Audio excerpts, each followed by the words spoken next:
Hello hi welcome back. ഇന്നൊരു Arabian pudding റെസിപ്പിയാണ്.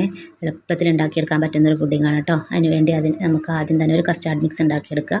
1/2 litre പാലിലേക്ക് 2 ടേബിൾ സ്പൂൺ കസ്റ്റാർഡ് മിക്സ് ചെയ്തിട്ട് നന്നായി തിളപ്പിച്ച് ആവശ്യത്തിന് പഞ്ചസാരയും ഇട്ടിട്ട് നന്നായി തിളപ്പിച്ച് മാറ്റി വെക്കുക. ഇനി നമ്മളെ ബ്രെഡ് ഉണ്ടല്ലോ, ബ്രെഡ് അരികെല്ലാം കട്ട് ചെയ്ത് അത് പുഡിംഗ് ട്രേയിലേക്ക് നിരത്തി വെച്ച് കൊടുക്കുക. അതിൻ്റെ മുകളിൽ നമ്മൾ ഈ ഉണ്ടാക്കിയെടുത്തുള്ള കസ്റ്റാർഡ് മിക്സ് ഉണ്ടല്ലോ, ചൂടോടുകൂടെ തന്നെ ഒഴിച്ചു കൊടുക്കുക കേട്ടോ. ഇനി നമ്മളെ നമുക്ക് എത്രയാണോ വെക്കാൻ പറ്റുന്നത്, നമ്മളെ ട്രേയിൽ വെക്കാൻ പറ്റുന്നത് അതിനനുസരിച്ച് സെറ്റ് ചെയ്ത് കൊടുക്കുക കസ്റ്റാർഡ് മിക്സ് കഴിയുന്നത് വരെ. ഇനി നമുക്ക് അതിന് വേണ്ടിയിട്ടുള്ളൊരു ക്രീം ഉണ്ടാക്കിയെടുക്കുക. അതിന് വേണ്ടി ഫ്രഷ് ക്രീമും മിൽക്ക് മെയ്ഡും നന്നായിട്ട് മിക്സ് ചെയ്തെടുക്കുക. ബീറ്റർ ഉണ്ടെങ്കിൽ ബീറ്റർ ഉപയോഗിക്കുക, അതല്ലാന്നുണ്ടെങ്കിൽ ഒരു ഫോക്ക് ഉപയോഗിച്ചിട്ട് നന്നായി മിക്സ് ചെയ്താൽ മതി കേട്ടോ. ബീറ്റർ തന്നെ വേണമെന്നൊന്നുമില്ല. ഇനി അതിൻ്റെ മുകളിലായിട്ട് നമുക്ക് നമ്മളെ കയ്യിലുള്ള നട്ട്സ് ഇട്ട് കൊടുക്കാം. നട്ട്സ് നന്നായി ഇട്ട് കൊടുക്കണം കേട്ടോ.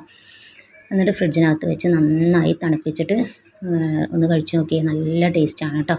എല്ലാവരും ഒന്ന് ഉണ്ടാക്കി നോക്കിയിട്ട് അഭിപ്രായം പറയണേ. എൻ്റെ ചാനൽ ഇഷ്ടമാവുന്നുണ്ടെന്നുണ്ടെങ്കിൽ സബ്സ്ക്രൈബ് ചെയ്യുക, ലൈക്ക് ചെയ്യുക, ഷെയർ ചെയ്യുക.